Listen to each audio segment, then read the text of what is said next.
Boa noite, estudantes.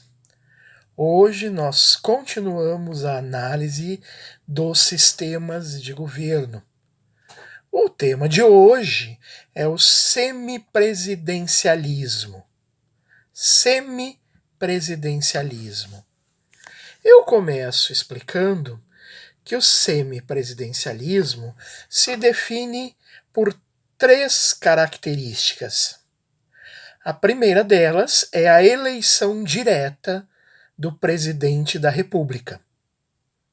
A segunda característica é a existência de um governo autônomo, chefiado pelo primeiro-ministro.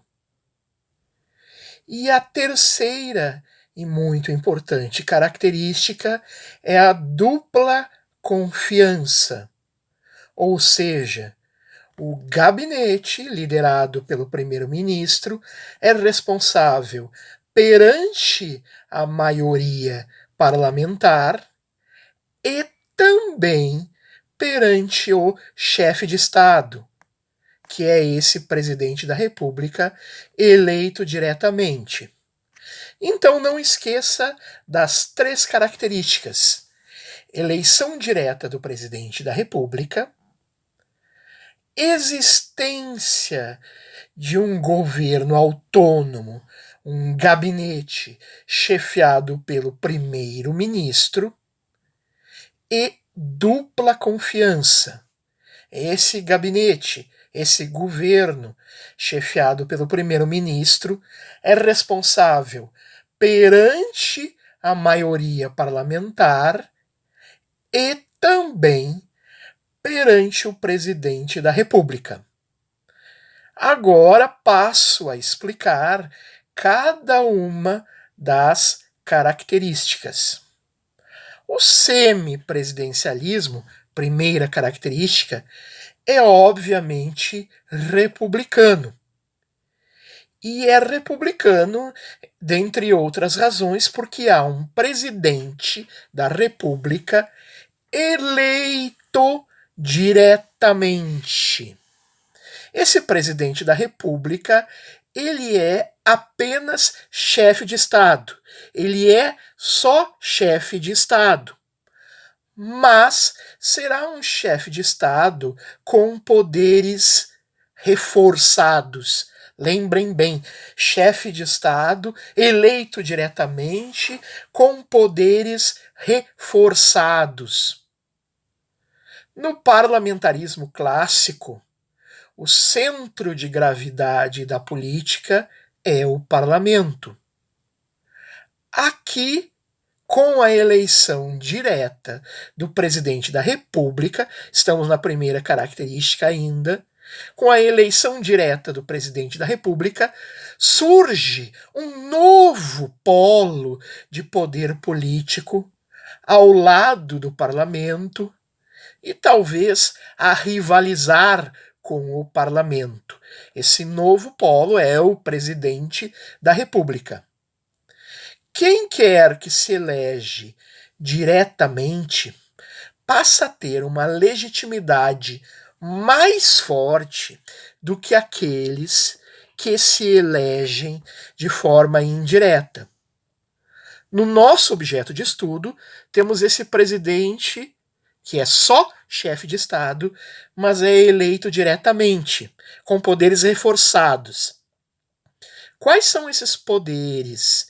Esse é o enigma quando nós estudamos semipresidencialismo. Quais são esses poderes do chefe de Estado, poderes esses que são reforçados? E por que se quis reforçar esses poderes? Esse é o nosso enigma e nós saberemos resolvê-lo, certamente. Trabalhamos então brevemente a primeira das características.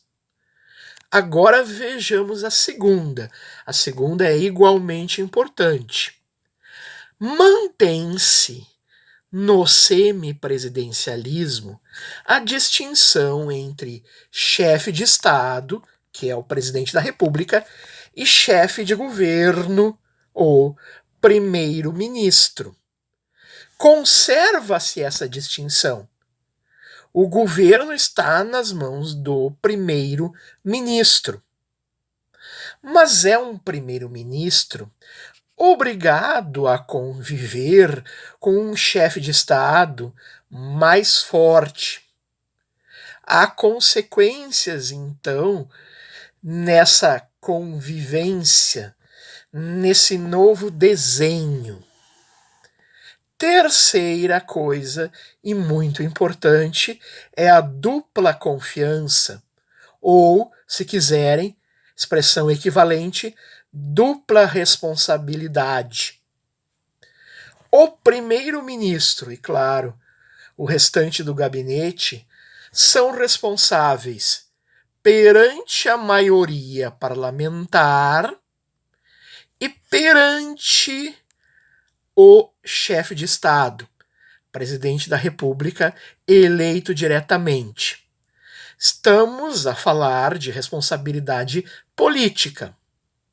O fato de o primeiro-ministro ser responsável perante a maioria parlamentar, esse fato vocês já conhecem.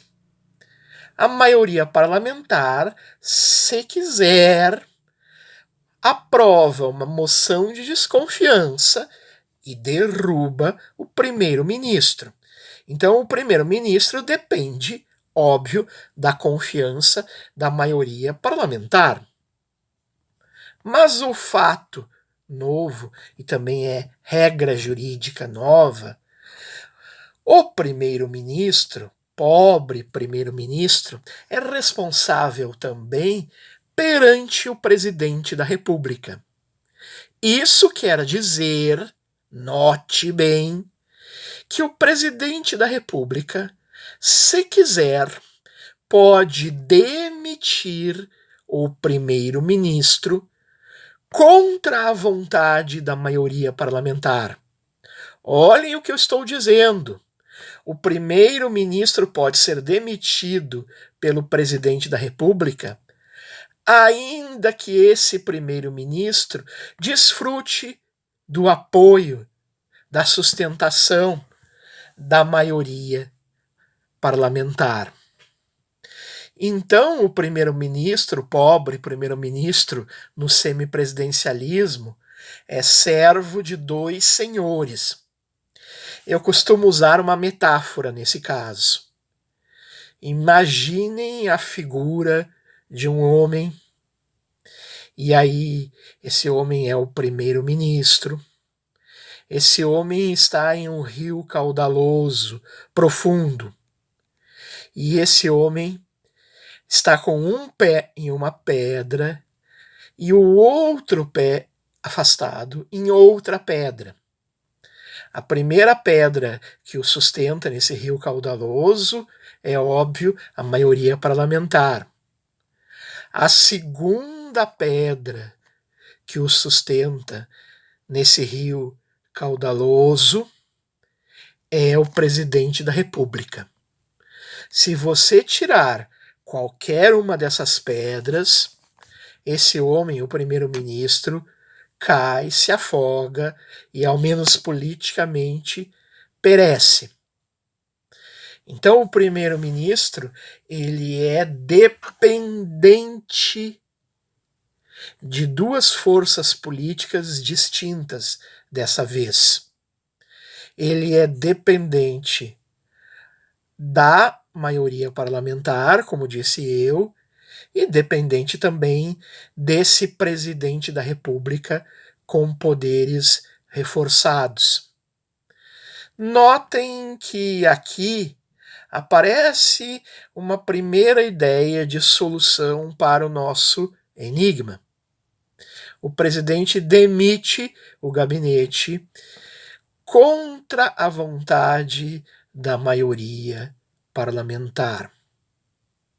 Uma coisa importante: no fundo, a escolha de um gabinete no semipresidencialismo é feita a partir da maioria parlamentar, mas sempre pelo presidente da República. Formalmente, quem escolhe o gabinete é o presidente da República, o chefe de Estado. Mas ele fará essa escolha, faz parte do sistema, é a regra, a partir da maioria parlamentar. O presidente da República, quando nomeia o primeiro-ministro, nomeia a partir da vontade da maioria parlamentar. É muito difícil, para não dizer impossível, que o presidente da República escolha um primeiro-ministro, expressão de uma minoria parlamentar. Nada disso. O primeiro-ministro expressa a maioria parlamentar, ainda que a escolha seja do presidente da República, ainda que exista essa tal dupla confiança. Agora, nós temos de explicar como é que surgiu esse sistema, o semipresidencialismo. Por que alguém quereria reforçar os poderes do presidente da República, que só é chefe de Estado? Eu vou dizer que isso surge na França no ano de 1958.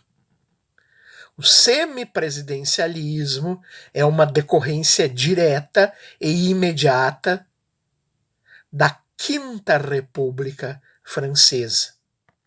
Me explico.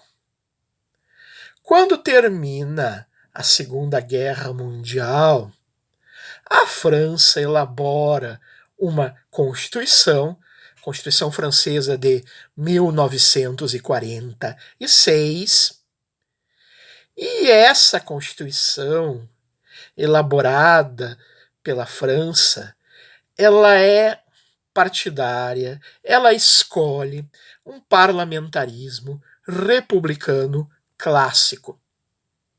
Como é isso? França 46. O presidente da República Francesa, que só é chefe de Estado, é eleito de forma indireta pelo parlamento. Então, na França pós-guerra, parlamentarismo clássico, chefe de Estado discreto, eleito de forma indireta pelo parlamento. Isso é chamado a Quarta República Francesa. Lembrem bem, Quarta República Francesa, parlamentarismo clássico, república, presidente que só é chefe de Estado, autoridade discreta, eleita de forma indireta. Esse modelo enfrentará, o da Quarta República Francesa, no pós-guerra, enfrentará grandes desafios. Um desses desafios é, vejam só, a perda, o esfacelamento do mundo colonial. A França, como a Inglaterra e outros países, no pós-Segunda Guerra Mundial, vai perdendo as suas colônias. Na França há um primeiro episódio significativo, que é a perda da Indochina. Lembrem de uma data, 7 de maio de 54, a famosa Batalha de Dien Bien Phu, em que a França é derrotada militarmente no que hoje, em grande parte, seria o Vietnã. Então, primeiro a perda da Indochina. Depois, a Quarta República Francesa, ela se vê diante de uma grande crise provocada pela Guerra da Independência da Argélia. Guerra da Independência da Argélia. Essa guerra da independência da Argélia abalou fortemente as estruturas constitucionais, políticas e culturais francesas. Essa guerra quase levou à ruptura da própria França como um todo. Sim, foi um episódio traumático. Recomendo um primeiro filme, A Batalha de Argel. É um filme que conta boa parte desse conflito, a Batalha de Argel. Bem, devo contar que a Guerra da Independência da Argélia não foi bem ou suficientemente enfrentada por esse parlamentarismo clássico da Quarta República. E num momento de crise aguda, os franceses, de alguma forma, apelam àquele que tinha sido o seu grande herói na resistência durante a Segunda Guerra Mundial. Os franceses, de alguma forma, precisavam de um herói, o chamaram porque o tinham. Estou me referindo ao grande general Charles de Gaulle, o maior dos heróis da resistência francesa. De Gaulle é chamado para salvar a pátria. A Guerra da Argélia era militarmente muito complicada, era uma grande perda para a França, e as ações militares, especialmente de fundo mais terrorista ou espetacular, como quiserem nominar, as ações militares começavam a acontecer no próprio território francês e dominavam a intelectualidade francesa, as disputas em torno da Guerra da Argélia. Pois bem, o general de Gaulle é chamado. Quando o general de Gaulle é chamado, ele aceita a sua missão, mas promoverá uma grande mudança. Uma mudança na Constituição. Mudança que representará a passagem da Quarta República Francesa para a Quinta República Francesa. De Gaulle volta ao poder, sai da aposentadoria, mas com esse novo projeto constitucional da Quinta República. E esse novo projeto constitucional da Quinta República tem como seu centro justamente o semipresidencialismo. Esse projeto e essa nova Constituição vão gerar na intelectualidade francesa uma controvérsia forte. Intelectuais como Sartre, por exemplo, veem na atitude do general de Gaulle golpismo, ruptura, desrespeito à Constituição com essa nova Constituição da Quinta República e o semipresidencialismo. Sartre combateu fortemente de Gaulle. Outros intelectuais, no entanto, assumiram outra postura em relação à Guerra da Argélia, apoiaram a França de alguma forma contra a independência. Eu me refiro a Camus. E Camus tem uma famosa passagem em que ele diz que, embora nascido na Argélia, ele ficava do lado da França e do lado da sua mãe, que era francesa. É uma declaração que aparentemente foi dada quando Camus recebe o Prêmio Nobel de Literatura. Notem só a grande divisão que há na França. Dois dos seus maiores intelectuais e pensadores tinham posições nisso tão antagônicas. Eu gosto de brincar com os meus alunos. A Copa do Mundo se realizou em Porto Alegre também em 2014 e houve uma partida entre a Argélia e Coreia do Sul. E muitas pessoas torceram pela Argélia com o argumento de que Camus era argelino. Ora, o argumento é bem frágil nesse sentido. Mas sigamos com o nosso conto, com a nossa narrativa histórica. De Gaulle, então, traz um grupo de juristas. Esse grupo de juristas elabora o projeto de Constituição da Quinta República.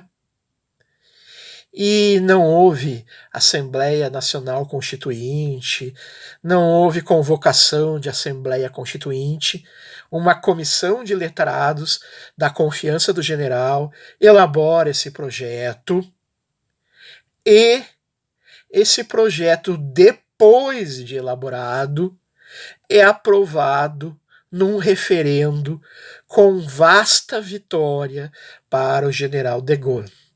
A vitória do general de Gaulle, que era muito popular, foi arrasadora. E a autoridade do general de Gaulle foi fundamental e suficiente, óbvio, para manter a ordem francesa. Mas, inegavelmente, era uma nova ordem constitucional. E, inegavelmente, era o reforço da autoridade do chefe de Estado. De Gaulle não era, do meu ponto de vista, um homem autoritário, não era um ditador, mas De Gaulle tinha autoridade. E isso se transmite a esse modelo de Constituição e ao semipresidencialismo, que reforça a autoridade do chefe de Estado, que passa a ser eleito diretamente. Ao menos esse é o aspecto adotado em 62. Eleição direta do presidente da República Francesa, cujo mandato, na concepção inicial da Constituição Francesa de 58, era de 7 anos. O presidente tinha um mandato de 7 anos na concepção inicial do semipresidencialismo. Isso hoje foi alterado e reduzido para 5. Mas aqui estão as ideias de Gaulle. De Gaulle, de alguma forma, representa o saudosismo dos franceses por um rei que eles não têm mais. De Gaulle republicano, de alguma forma, tem o verniz do monarca. Eu me lembro perfeitamente, eu era estudante da graduação da URGS, década de 90 do século XX, recebemos no Salão Nobre a visita de um grande professor da Sorbonne, o professor Philippe Ardant, e perguntaram o que era a forma de governo da França, e Philippe Ardant dá uma resposta que eu não esqueci e que me surpreendeu. Para o grande, o saudoso professor Philippe Ardant, a França era uma monarquia eletiva. Então esse novo presidente da República, eleito diretamente, resultado do apelo popular, tem o verniz de um monarca eleito. E De Gaulle, ideologicamente, desconfiava e muito do parlamento.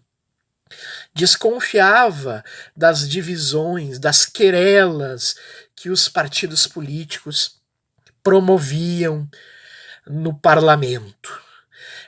De Gaulle desconfiava profundamente das disputas partidárias no parlamento francês. E notem que estamos em plena Guerra Fria. Alguma razão assiste ao general de Gaulle. Ele não pretende fechar o parlamento. O que ele faz é simplesmente reforçar o chefe de Estado, conforme nós vimos aqui. Eleição direta, possibilidade de demitir o gabinete contra a vontade da maioria parlamentar. E existirão outros poderes dos quais eu vou falar mais tarde.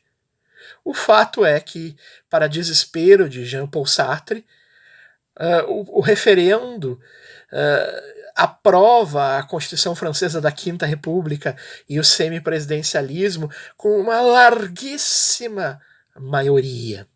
Não havia dúvida do apoio da população francesa, quase toda ela, ao general de Gaulle. O resultado disso é uma estabilidade excepcional. Um outro grande intelectual francês, Raymond Aron, dirá que até a Quinta República, até 58, a França tinha duas características. Primeiro, uma disputa eterna, fratricida, entre monarquistas e republicanos. Segundo, importante também, constituições bastante instáveis até a Quinta República. Desde a Revolução Francesa até a Quinta República, as constituições francesas não duravam muito. Qual foi o grande ganho de De Gaulle? Qual foi a grande obra de De Gaulle? A estabilidade institucional, a estabilidade da Constituição. A Constituição Francesa de 58, com emendas, vigora até hoje. Essa é a obra do general de Gaulle e por isso ele é tão admirado na França até hoje. Por alguns setores, de Gaulle é idolatrado. De Gaulle tinha o projeto, também devo mencionar, de resgatar para a França o seu papel de potência. Esse projeto nunca foi completamente concretizado. Agora devo dizer várias coisas.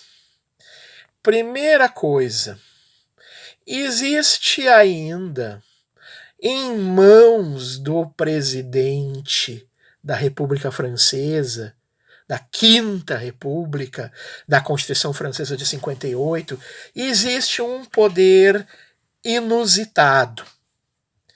O presidente da República Francesa pode, por iniciativa própria e sem consultar primeiro-ministro ou parlamento, o presidente da República pode dissolver o parlamento francês e convocar novas eleições.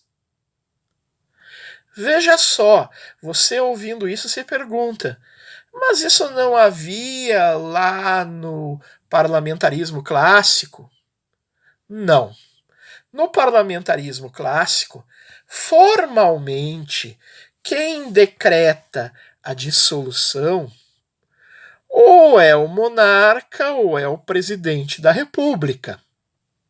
E no parlamentarismo clássico, a dissolução do parlamento é uma arma do primeiro-ministro contra a maioria parlamentar. Então, o rei ou o presidente no parlamentarismo clássico, não estamos falando da Quinta República Francesa, do parlamentarismo clássico estamos falando, o rei ou o presidente apenas assina a dissolução do parlamento.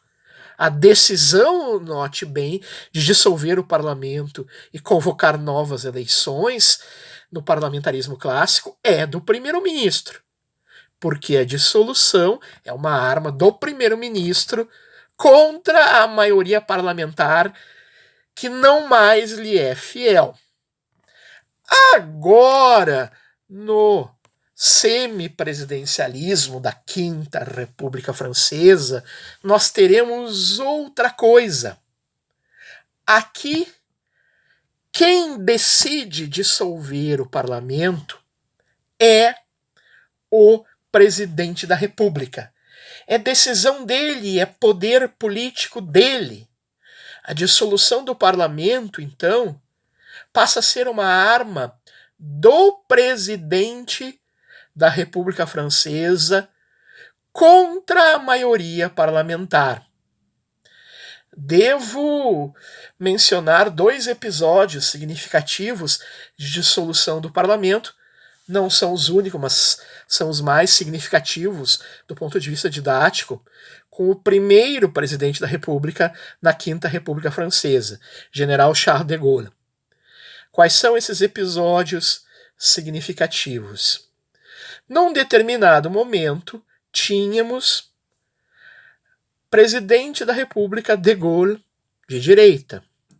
Tínhamos primeiro-ministro Georges Pompidou, de direita, seguidor do de Gaulle.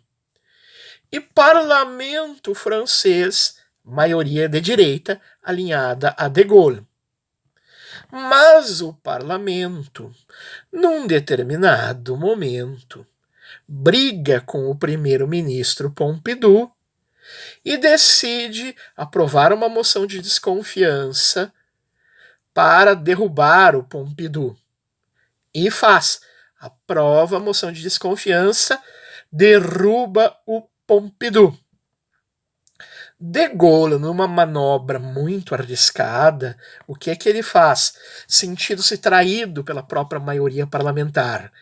Ele dissolve o parlamento, convoca novas eleições, como não poderia deixar de ser, e, não é tão surpresa, vence essas novas eleições e obtém uma maioria à direita ainda mais fiel. Com essa maioria à direita ainda mais fiel, de Gaulle será capaz de trazer de volta o primeiro-ministro Pompidou. É a primeira das famosas dissoluções do general de Gaulle. Vejam, a briga toda se deu sempre à direita nesse caso.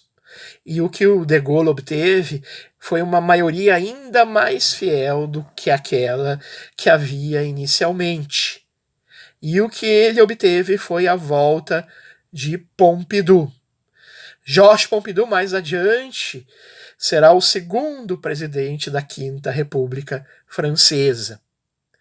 Agora, vamos falar da segunda dissolução do general de Gaulle. A segunda dissolução do parlamento, promovida por iniciativa do presidente da República de Gaulle, esse homem forte, essa segunda dissolução, ela é dita plebiscitária. Por quê? Havia ocorrido maio de 68, o mundo mudara, contestavam-se padrões. Os estudantes e os jovens foram às ruas. Nova interferência de Jean-Paul Sartre na política, note-se, en passant. Nesse novo mundo, os jovens queriam mais poder, queriam subverter a ordem. Maio de 68 tem isso, todo mundo sabe. O general de Gaulle, obviamente, não era simpatizante desses movimentos e decide dissolver o parlamento para ver se ainda tinha o apoio do eleitorado francês. E a resposta é sim. Dissolve-se o parlamento e o novo parlamento eleito é vastamente favorável ao general de Gaulle.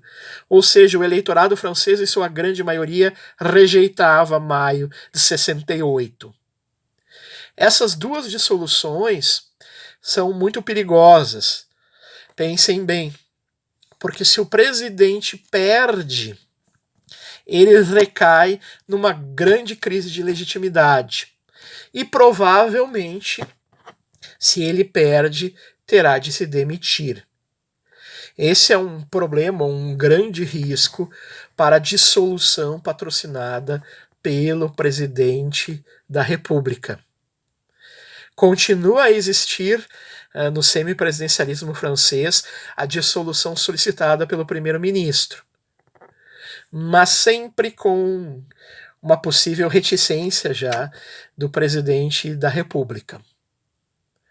Vejam que importante, continuamos a decifrar o nosso mistério. Eu disse que o presidente podia, se quisesse, demitir o gabinete contra a vontade da maioria parlamentar. Mas, continuando, ele pode ainda outra coisa. Ele pode dissolver o parlamento sem a opinião, sem o aval do primeiro-ministro. Isso é bem diferente do parlamentarismo clássico. O nosso mistério, então, vai sendo resolvido. E agora, para continuar a resolver o nosso mistério, vamos falar de uma denominação que os franceses têm, de uma situação que ocorre no semipresidencialismo, de uma denominação bastante irônica. Os franceses tiveram um primeiro presidente da Quinta República, de Gaulle. O segundo, como eu disse, foi Pompidou. O terceiro, Giscard d'Estaing. Todos esses eram de direita e todos esses tiveram maioria parlamentar de direita. Estava tudo alinhado. O quarto presidente da República Francesa, da Quinta República, será um grande homem chamado François Mitterrand, um grande estrategista político, sujeito culto e brilhante em capacidade política, François Mitterrand. Isso é o início da década de 80. François Mitterrand é eleito com uma aliança entre socialistas e comunistas. Começa um programa político estatizante que não dá certo. Imaginem o alarme na Europa na década de 80, em plena Guerra Fria. Num certo momento, François Mitterrand perde as eleições parlamentares, que não eram simultâneas às eleições presidenciais, e se vê obrigado a conviver com um parlamento de maioria de direita. Então, o grande socialista François Mitterrand está obrigado a conviver com um parlamento à direita. Como é que é o nome que nós damos por uma situação em que duas pessoas vivem sob o mesmo teto, mas são muito diferentes e se odeiam? Eu sempre pergunto isso e sempre há alguém que diz casamento. O senso de humor francês nos dirá coabitação, que é a palavra francesa para união estável ou concubinato. Durante a presidência François Mitterrand, haverá duas coabitações. No primeiro caso que eu relatei, há uma coabitação. Mitterrand socialista, presidente, e Jacques Chirac, primeiro-ministro da direita. Essa primeira coabitação é marcada pelo conflito entre Mitterrand e Chirac. Mitterrand infernizou Chirac. Mitterrand usou de poderes constitucionais, alguns até discutíveis, para tumultuar o primeiro-ministro Chirac. A primeira coabitação foi terrível para Chirac. Eu conto que François Mitterrand, no início, era um grande crítico da Quinta República e do semipresidencialismo. Mas no episódio da coabitação teria dito: a roupa não foi feita para mim, mas me veste muito bem. E infernizou Chirac. Por exemplo, ele se negava a referendar, ou seja, a assinar decretos do governo Chirac, recriando uma interpretação da Constituição de 58 duvidosa, mas recriando o poder de veto. Aqui, então, um terceiro passo no nosso mistério, né? Talvez o presidente eleito diretamente tenha esse poder de veto. Há uma segunda coabitação no presidente François Mitterrand, ou com o presidente François Mitterrand, perdoe, com o presidente François Mitterrand.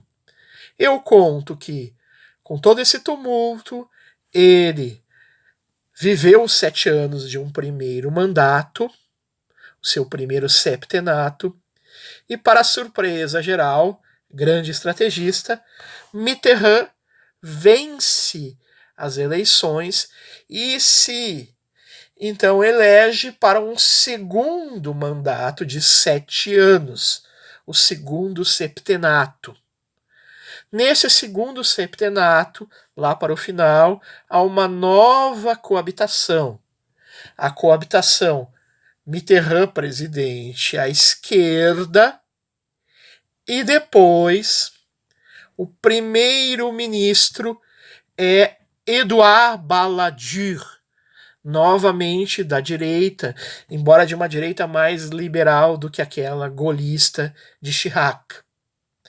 A coabitação essa, Mitterrand esquerda, Balladur direita, foi mais tranquila, porque os dois tinham mais afinidade, porque Mitterrand já estava no final do segundo septenato, doente, um tanto desacreditado politicamente. Mitterrand falece logo depois do final do segundo septenato. É uma história muito interessante de ser estudada essa, os 2 septenatos de Mitterrand.